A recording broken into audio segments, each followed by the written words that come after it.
Voici l'histoire de la jeune fille qui aimait l'argent. Elle a couché avec un inconnu. Les asticots ont commencé à sortir de son ventre. Cette histoire commence un soir du mois de décembre. Une jeune fille était partie en boîte de nuit. Elle a attrapé son sugar daddy. La voilà qui ramène le répé dans sa chambre d'étudiante. Que ses parents payent avec l'argent qu'ils travaillent à la sueur de leur front. Voilà une jeune fille qui fait le bordélétisme au lieu de partir à l'école. Le répé sugar daddy a lui tapé sec. Tu sais, jolie beauté, moi je n'aime pas la capote, hein. Le préservatif me donne les boutons. Ça gratte mon corps un genre là. En d'autres termes, moi je ne mange pas la banane avec la peau. Je te propose 300 000, on fait ça cher. La jeune fille a wanda que 300 colos un coup. Je viens de gagner le jackpot.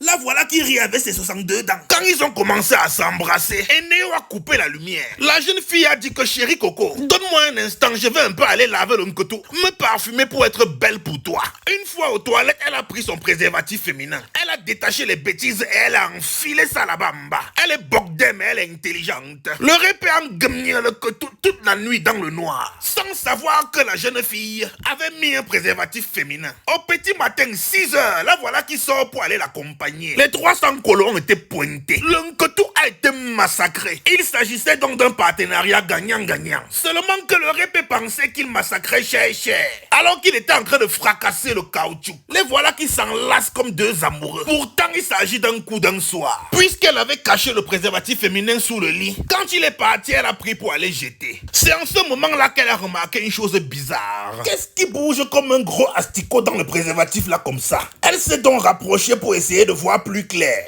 Elle a ramassé le préservatif. Elle a bien écarté les yeux pour bien voir. C'est en ce moment-là qu'elle a confirmé vrai qu'il s'agissait d'un asticot. Elle a dit que le gros machin s'y a fait comment pour entrer dans le préservatif-ci? Ce n'est pas la sorcellerie. Seigneur Jésus. Elle a d'abord décalé. Ensuite, elle a appelé ses copines. Maman, venez voir ce que je suis en train de vivre ici. Ça me dépasse. Ses copines sont arrivées. Ma copine, il y a quoi? Vous voyez le répé avec qui je suis rentré hier là, non? On a gagné toute la nuit. Et voilà ce que je trouve dans le préservatif féminin ce matin. Pardon, ne criez pas trop fort. Entrons d'abord. Mes voisins peuvent entendre. Elles sont donc entrées. La jeune fille a donc expliqué à ses copines exactement tout ce qui s'est passé dans la nuit. Donc, si je ne mettais pas le préservatif féminin, si c'est que l'asticose est dans mon ventre, sa copine a wanda que comment un pâté peut jouir. Il y a l'asticot dedans. L'affaire ici est même simple. Ma copine, tu viens de loin. Tu as failli mourir. Hein. Si tu ne mettais pas le préservatif féminin là, c'est que le pâté là t'a mis un truc dans le ventre. À un moment, quand elles ont regardé le préservatif, elles ont dit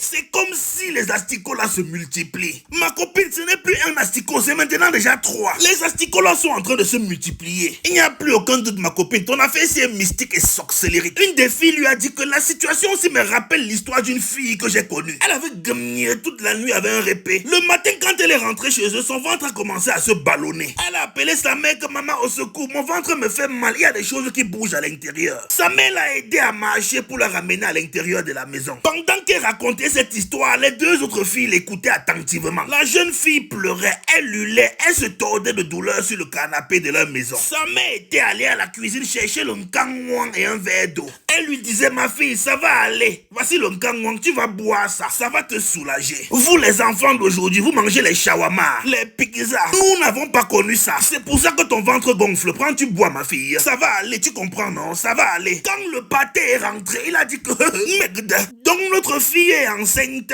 Tu essaies de la faire avorter. Vous allez me dire qui a enlevé le caleçon de ma fille. Tu vas me dire qui a enlevé ton caleçon. Tu vas me dire qui est monté sur toi. Sinon ta mère et toi vous sortez de ma maison. La matin ne faisait que lui expliquer que papa calme-toi, ce n'est pas la grossesse, c'est la maladie. Tout le quartier est sorti pour venir voir le ballon d'or mystique. Le ventre de l'enfant gonflait bizarrement. À un moment on pouvait voir les choses qui bougeaient dans son ventre. Sa mère a commencé à crier que les sorciers veulent manger mon enfant. C'est en ce moment-là que le premier asticot a envoyé la tête dehors. Les gens ont dit que aïe, si tu venais voir, il y avait les asticots pleins dans le ventre de l'enfant là. Tous les asticots la forçaient pour sortir. Les gens du quartier étaient scandalisés. On voyait ça comme un film vampire hindou tourné en vomica. Comme subitement, le ventre de l'enfant là a explosé. C'est comme ça que la jeune fille là est morte. Et à moins ma copine, c'est ça qui allait arriver. Quelques minutes plus tard, les asticots là s'étaient déjà bien multipliés. Le préservatif féminin là était déjà énorme, comme une grosse pastèque. Le préservatif là gonflait aussi rapidement que le ventre d'un ministre camerounais 3 semaines après sa nomination. Donc c'est mon ventre qui allait être comme ça.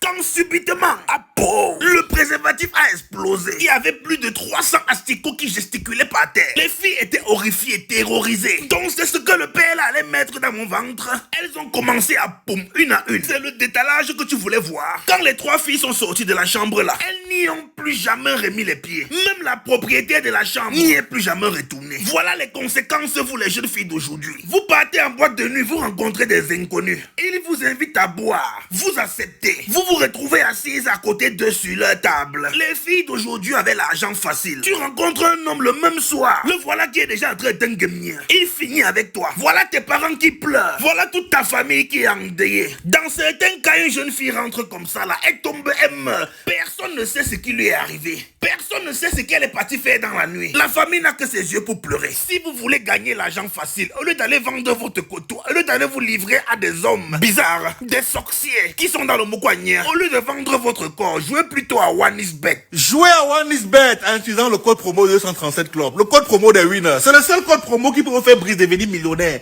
Ah oui, oui, oui. Si vous êtes parieur de paris sportif, voilà. Si vous n'êtes pas joueur de paris sportif, passez votre chemin, allez work vos dos. Allez faire vos entreprises, vous aurez les dos, vous allez devenir riche. Mais si tu veux devenir riche grâce au paris sportif, joue à OneIsBet. C'est le seul site de paris sportif qui peut te faire Brice. Vous faites quoi sur l'autre site de paris sportif? Si tu es joueur de paris sportif, joue à OneIsBet. Si tu n'es pas joueur, passe ta route. Salut, bisous, bonsoir.